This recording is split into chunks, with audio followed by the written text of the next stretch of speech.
सबरे ब्रजवासी भगवान की शरण में चले गए। अब जोर से तूफान, आंधी, बरसात पड़ रही है, इतनी घनघोर बरसात, इंद्र ने कह दिया पूरा ब्रज बह जाना चाहिए, लेकिन पानी की एक बूंद नहीं गिरी जमीन पे, एक बूंद नहीं गिरी पानी की। मेरे भगवत प्रेमी हो, फिर वो पानी कहां चला गया? जब पानी की एक बूंद ना गिरी और घनघोर वर्षा हो रही है और पानी की बूंद एक भी ना गिरी। एक दिन की बात, माता लक्ष्मी ने भगवान विष्णु से कहा, प्रभु हमारा विवाह हुआ है तुम्हारे साथ, क्योंकि समुद्र मंथन हुआ तो उसमें से लक्ष्मी भी निकली, लक्ष्मी मैया। तो भगवान विष्णु ले गए उनको। लक्ष्मी मैया ने कहा कि हमारा विवाह हुआ है तो तुमने किसी ब्राह्मण को, संत को भोजन नहीं कराया, तो दावत तो बनती है साहब, विवाह होता है तो दावत तो। अब जब इतना कहा तो भगवान विष्णु बोले ठीक है, मैं अभी जा रहा हूँ आश्रमों पे, जितने भी महात्मा होंगे सबको। लक्ष्मी बोली बिल्कुल सबको चाहिए, सबको निमंत्रण दे के आइए, और मैं ऐसा हलवाई बुलाऊंगी कि इतना भंडारो बनावेगो, तुम्हें जितने नोते दे जाएं, निमंत्रण दे जाएं, सब बुला के लाओ। भगवान विष्णु निकल गए। इधर क्या हुआ, भगवान गणेश को बुलाया माता लक्ष्मी ने, गणेश तुम्हें भोजन बनाना है। भगवान गणेश बोले चिंता मत करो, मैं बनाऊंगा और मेरे परिवार भी बनावेगो। दो पुत्र हैं भगवान गणेश के, शुभ और लाभ। दो पत्नियां हैं, रिद्धि और सिद्धि। कितने हो गए ये? 5। पांचों ने मिल करके भोजन बनाया, भंडारा भर दिया। अकेले एक महात्मा निमंत्रण दे के चले आए अगस्त ऋषि को। अगस्त ऋषि को निमंत्रण दे करके आए, प्रसादी पाने के लिए अगस्त ऋषि आए। माता लक्ष्मी ने और उन्हें बिठाया कि मैं अपने हाथों से भोजन कराऊंगी। भाई महात्मा जी हैं तो अपने हाथों से ही प्रसादी खिलानी चाहिए। तो जब प्रसाद पत्तल लेके आई, पत्तल डाल दी जमीन पे। अब महाराज अगस्त ऋषि खाते गए, माता लक्ष्मी लाती गई। ये खाते गए, माता लक्ष्मी लाती गई, पूरा भंडारा खत्म।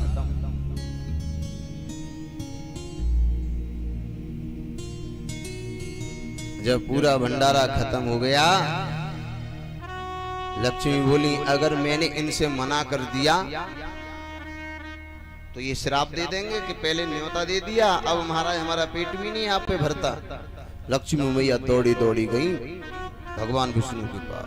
प्रभु अच्छा हुआ तुम एक कोई निमंत्रण दे करके आए हो, अगर 10-20 महात्मन ने दया मते तो यहाँ तो है जा तो भंडारो ढंगते। इतना महाराज खा रहा है, अब तुम चलो नहीं वो महात्मा श्राप दे देगा। महात्मा निराश हो गया तो और क्या होगा। भगवान विष्णु हाथ जोड़ के खड़े हो गए, प्रभु भंडारा खत्म। अगस्त ऋषि बोले कोई बात नहीं है, भंडारे का मतलब यही है कि आपने संकल्प कर दिया कि हम एक मन आटे का भंडारा करेंगे। अब जब तक वो चल रहा है, तब वितरण हो रहा है, तब तक ठीक है, और जब एक मन खत्म, जय सीताराम भैया भंडारा खत्म। हमने संकल्प एक मन का किया था। हमने क्या, ये शादी थोड़ी नहीं है तो ठेका ले लिया हो कि सब कोई निराश ना है कि चले हो जाए। ये तो भंडारा होगा, जब तक चल रहा है तब तक चल रहा है, और समाप्त तो जय सीताराम। अगस्त ऋषि ने कहा मैं आपकी बात से सहमत हूँ, कोई दिक्कत नहीं है, खत्म हो गया ठीक है, लेकिन पानी तो पिया दे कम से कम। पानी तो पिला दो। लक्ष्मी मैया बोली ना ना ना रुको, पानी की हाँ और मत कर दियो। पानी की आपने हाँ कर दी तो जाका जे कहां ते लाओगे तुम पानी।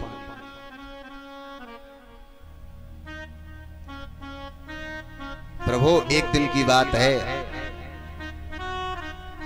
ये अगस्त ऋषि और समुद्र से कहने लगे। समुद्र एक दिन लहर ले रहा था।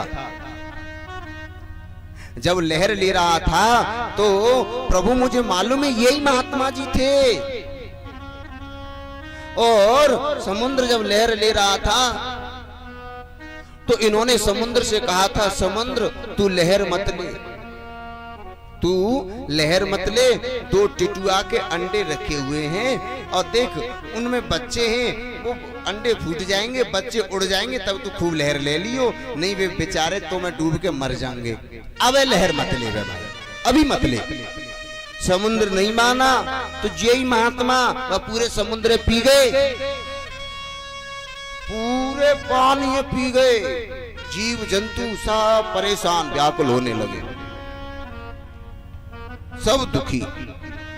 भाई पानी के बिना जल है तो कल है, जल नहीं तो फिर तो जय सीताराम। इंसान अन्न के बिना 10 दिन जीवित रह सकता है और पानी के बिना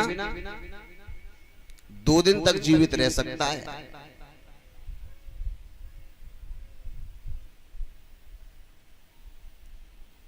अब पानी के बिना सब बड़े परेशान होने लगे, दुखी होने लगे। तो स्वयं भगवान ने आकर के कहा, अगस्त ऋषि समुद्र को बाहर निकालिए, वरना सब संसार सब जीव जंतु मर जाएंगे।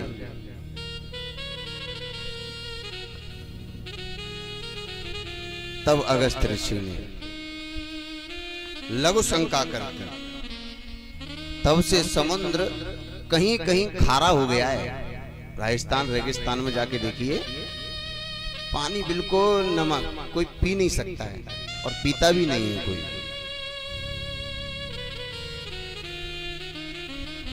तो माता लक्ष्मी ने कहा, प्रभु तुम पानी की हाँ और कर ले, कहां तिलाओगे जाकर पानी। तब हाथ जोड़ के कहा, प्रभु समय आने पर मैं तुम्हें पानी भी पिलाऊंगा, चिंता मत करो। समय आने दो, मैं आपको पानी भी पिलाऊंगा। मेरे भगवत प्रेमियों, तब गोवर्धन पर्वत को भगवान ने उठाया, इंद्र ने वर्षा की। तब भगवान श्री कृष्ण ने अगस्त ऋषि से कहा था, महात्मा जी जब तो मैं तुम्हें पानी नहीं पिला पाया, तुम अब आ जाओ और अब अपना पानी पी लो। अगस्त ऋषि बोले, पानी कैसे पीऊंगा, पानी तो चारों तरफ बहेगा। यानी चिंता मत करो, एक तरफ से थोड़ा सा मैं पर्वत को झुका दूंगा, तो मैं अभी अंजलि लगा लियो, आ रहा हूं तो चुपचाप बैठे बैठे पीते रहियो। कब तक? जब तक इंद्र मुझसे आके क्षमा न मांग ले, तब तक। भगवान ने गिरिराज को धारण किया। ब्रजवासी गिरिराज धरण में तो तेरी शरण।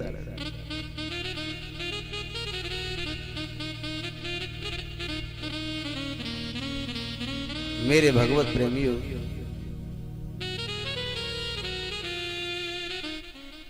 गोवर्धन पर्वत को उठाया और जब इंद्र ने देखा कि वहां तो धूल उड़ रही है, तब समझ में आया, बरसात को बंद किया, ठाकुर जी ने पर्वत को रखा। और मेरे मित्रों, इंद्र ने अपना मुकुट उतार के ठाकुर जी के चरणों में रख दिया। गोपाल, मैंने बहुत बड़ी गलती की है प्रभु, मैं समझ नहीं पाया आपको। असली हकदार पूजा के आप हैं। तब से गोवर्धन महाराज की पूजा परिक्रमा शुरू हो गई। कौन कौन गया है परिक्रमा लगाने के लिए? अच्छा, बहुत बढ़िया, जाना चाहिए।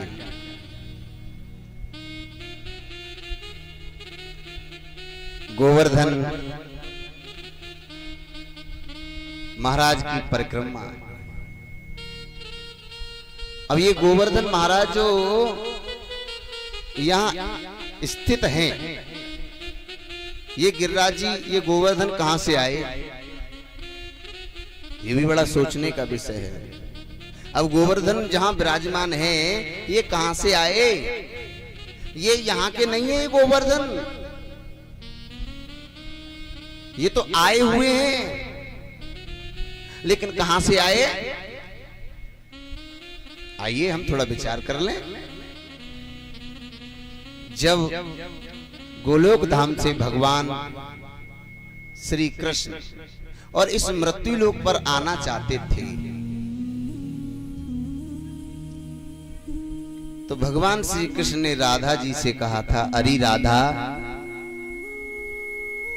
हम मृत्यु लोक पर जा रहे हैं, तो आप भी हमारे संग चलो। राधा रानी ने कहा था, कन्हैया बात ऐसी है कि तुम चले जाओ, मैं तुम्हारे साथ मृत्यु लोक में नहीं जा सकती। भगवान बोले, क्यों, आपको तो चलना पड़ेगा। राधा ने कहा था, कन्हैया जहां पर यमुना नदी नहीं है, जहां पर गोलोक धाम की भूमि नहीं है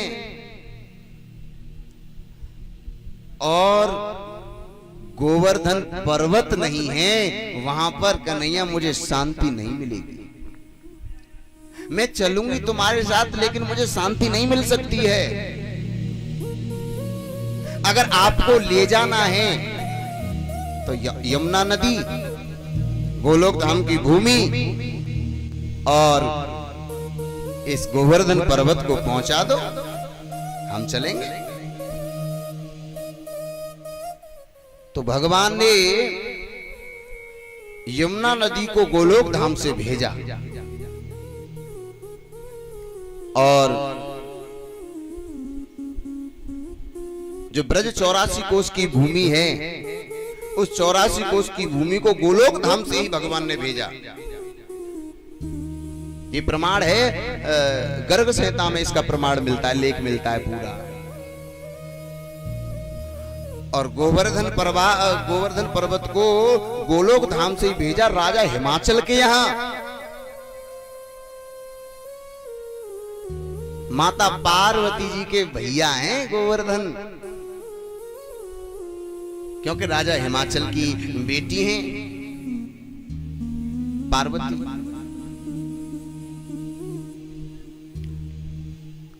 गोवर्धन को भी उनके वहां भेजा राजा हिमाचल के यहां। तो दूर दूर से संत लोग पधारे उनके दर्शन करने के लिए।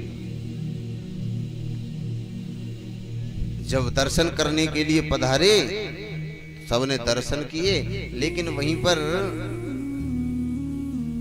अगस्त ऋषि पहुंच गए और अगस्त ऋषि ने दर्शन किए।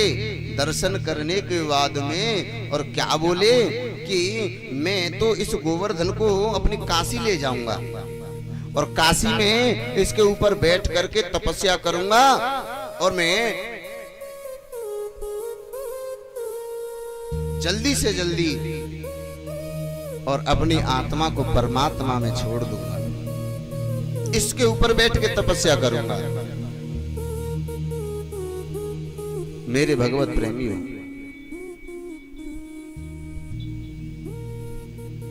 जब इतना कहा तो उन्होंने राजा हिमाचल से पूछा, राजा हिमाचल, मैं तुम्हारे पुत्र गोवर्धन को काशी ले जाना चाहता हूं, तो तुम्हारा मन हो तो ले जाऊं। अब यहां इन्होंने ये विचार किया कि अगर मैंने मना कर दिया, राजा हिमाचल बोले मैंने मना कर दिया तो ये मुझे श्राप दे देंगे, और यदि मैंने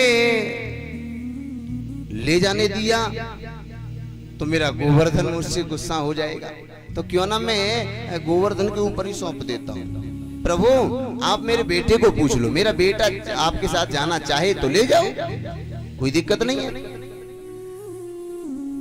अगस्त ऋषि ने गोवर्धन से कहा, गोवर्धन तुम हमारे संग चलो, हम काशी में आपके ऊपर बैठ के तपस्या करेंगे। गोवर्धन बोले मैं चलूंगा तुम्हारे साथ, क्योंकि गोवर्धन को भी पता है कि यदि मैंने मना कर दिया तो ये मुझे श्राप दे देंगे, और मोर वचन पड़ जाए फीका, संत वचन पत्थर की लीका। भगवान श्री राम को 14 वर्ष का वनवास हुआ था, तो उस वनवास में भी सीता जी का हरण हो गया, तो ये श्राप नारद जी ने ही तो दिया था।